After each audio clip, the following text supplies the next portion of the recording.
Okay, what are you gonna do? Your metal clay's dried out. That's okay, we can reconstitute it. You can go from this to this in just a few easy steps. Welcome to Patrick's Studio. I'm Patrick Kusick, and today we're going to be talking about how to reconstitute metal clay. One of the benefits of metal clay is that you can use just about every single scrap. You don't have to send it away to the refinery. You can do it all in your studio, and I'm going to show you how right now. Let's get started. So let's go over the tools. We're going to need a coffee grinder, which you might be able to find at a secondhand store, some water. Also, you'll need a metal palette knife. I prefer the metal as opposed to the all plastic. You'll need a clay roller, a paintbrush. On the left, you will see some release agent such as Cool Slip or olive oil, a kitchen strainer, a plastic folder from the office supply store, and a small bowl. You also might want to have a brush and a little bit of extra water just in case. So you'll start out and you'll probably have either little pieces of clay or big chunks of clay. The little pieces of clay we can use right away, but the big chunks here, I'm just trying to break up into smaller pieces. A lot of times what I can do is I can just use my clay roller, put it in my hand, and then just start to smash them in my hand. This one is pretty thick, so I wasn't getting very much results from that. So I had to pull out the big hammer and just start hammering. And it's totally fine. You're not going to hurt anything, probably except for your table as mine bounces around here. So you want to smash these up until they're in bits and pieces. A lot of times it'll be easier to put it inside of the folder and then smash it when it's inside of the folder. So I'm just going to open this up, place the bigger pieces in, and then just start smashing them again.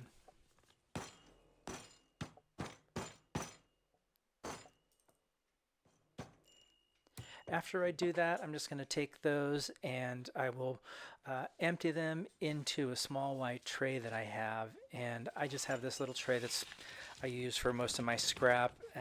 This one I have set aside just specifically for reconstituting metal clay, just so that I can have everything all in one kit. Okay, so from here we're going to take this and we're going to be putting it into the coffee grinder.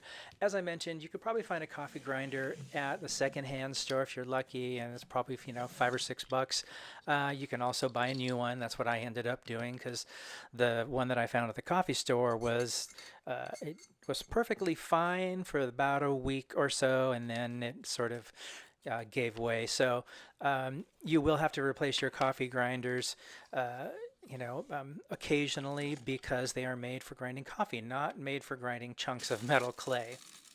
So what I'll do is I'll pulse the coffee grinder and give it a little bit of shake. There's a little space in between the blade and the bottom of the container, and sometimes the metal clay can get stuck under there, so you just want to give it a good shake and make sure that it's all getting ground up properly.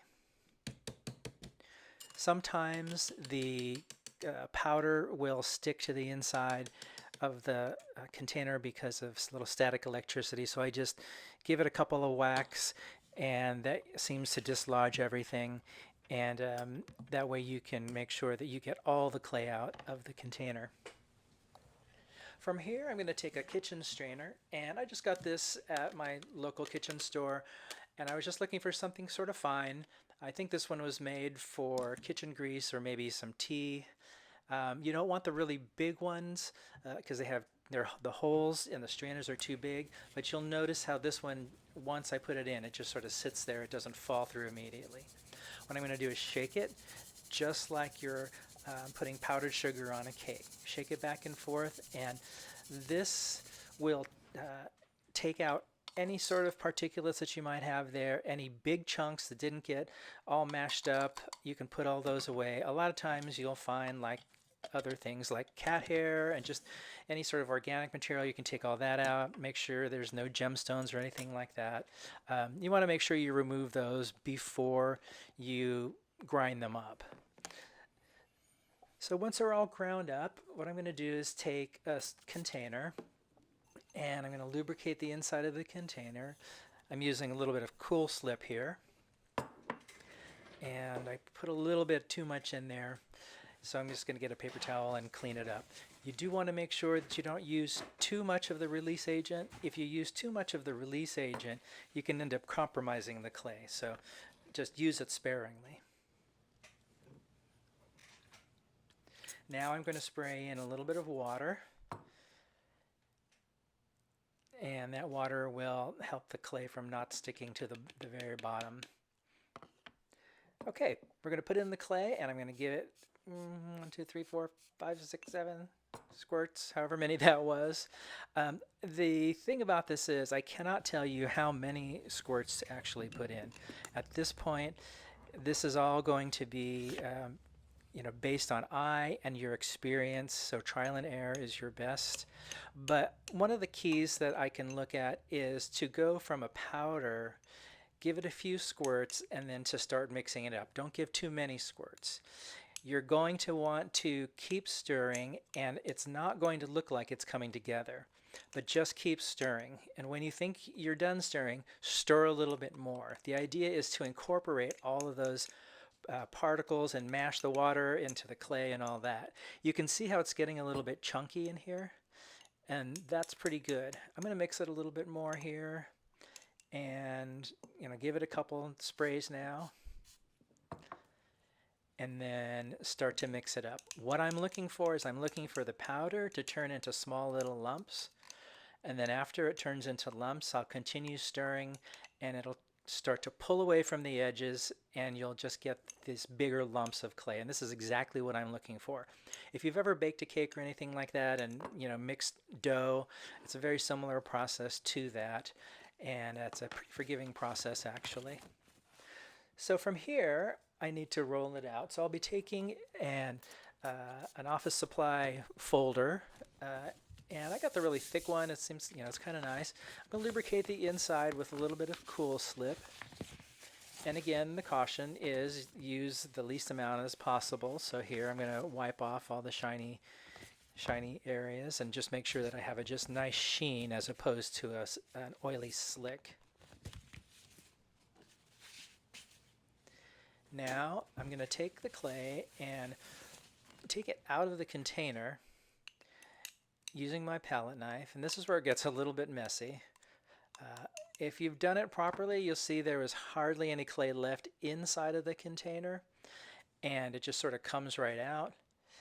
What I do is I just save that container and I just use it, let it dry, and then all those little particulates inside of there will end up coming out later on. You can reconstitute it. And then also you see that there's a bunch of clay sticking to my finger, and that's okay. You can either scrape that off, or in this case I just took a damp towel and I just wiped my finger, but I don't throw that away. I collect all of that because I can send that to the refinery because that has silver in it. So from here we're going to roll out, and the rolling process, again, it's going to be by trial and error, but the key to successfully reconstituting metal clay is to make sure that all of the water is incorporated into the silver powder, and you can do that by rolling it out. Notice I'm not using any card thicknesses. I'm just rolling it out just inside of the folder. Now you can see along the edges how they're a little bit cracked, craggly, and cracked on the edges. That means that the clay still doesn't have enough water in it. So that's one of the things that I look for, is to see how smooth that outside edge is when you roll it. So I'm going to add a little bit more water here, and this is just regular water. We have pretty good water here where I live, but if you have any questions about your water, if you have a lot of hard water, you should go ahead and use a little bit of distilled water to make absolutely sure that you're not going to get any particulates inside of there. I'll give it a nice even coating all the way across, and I want to make sure that there's no big lumps of water. I'm going to roll this towards me, and then you can see how it's hollow in the inside. Now I want to make sure that I don't just start pressing that down, because if I do, I'll start incorporating air bubbles in there. So what I'll do is I'll start at one end of the tube and I'll start to press outwards to roll it so that I can squeeze all of that air out and I don't get any air bubbles inside of the clay. Now I can fold it onto itself. Here I can do it a couple of more times and roll it again.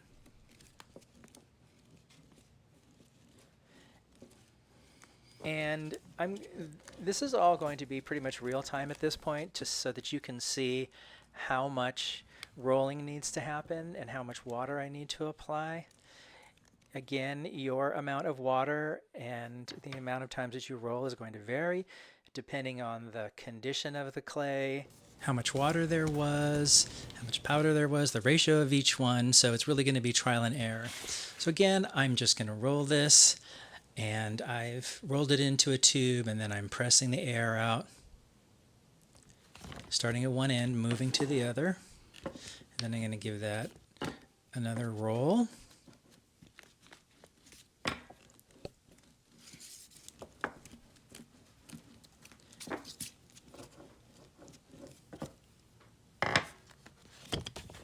Now from here, I'm going to roll it one more time. And you can see that the pliability of the clay is getting better and better with each roll. And I can tell that it's getting smoother. That water is getting incorporated into the clay. So there's no more powder. It's all clay, fresh clay at this point. And you'll see the edges are a lot smoother. And this is really, really what I'm looking for. I'm going to add a little bit more water because I think it can use it. And at this point, it's really just going to be on the preference of clay that you like. Some people like a little bit stiffer clay. Some people like a little bit wetter clay. I think I'm probably in the middle, leaning on the wet side. But it's actually up to you and the type of work that you do.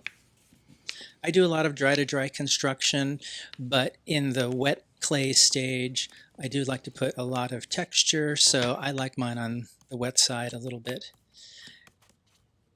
One of the things that you can do is make this part of your studio practice. And it's really good to do this first thing when you get into the studio because it's a nice warm-up instead of just going right in. It's a nice warm-up. It's not too intense. You're getting your hands and eyes and brain working together to create something that is, a perfect consistency. And it really just gets all of those little neurons and muscles and muscle memory and everything all working together. And if you make this part of your practice, it'll be easier to get it the same consistency every time. And also, you'll have better results because you'll have an expectation of what type of clay, how the clay is going to react when you start to cut it out. So let's give this a little test here to see. I'm bringing out 4 cards thick, the blue slats. I'm just going to give it just a small test just to see. It looks pretty good though. You can see the edges are really super crisp and clean. It's not craggly or anything, and it's perfect. Reconstituting metal clay can save you hundreds, if not thousands of dollars.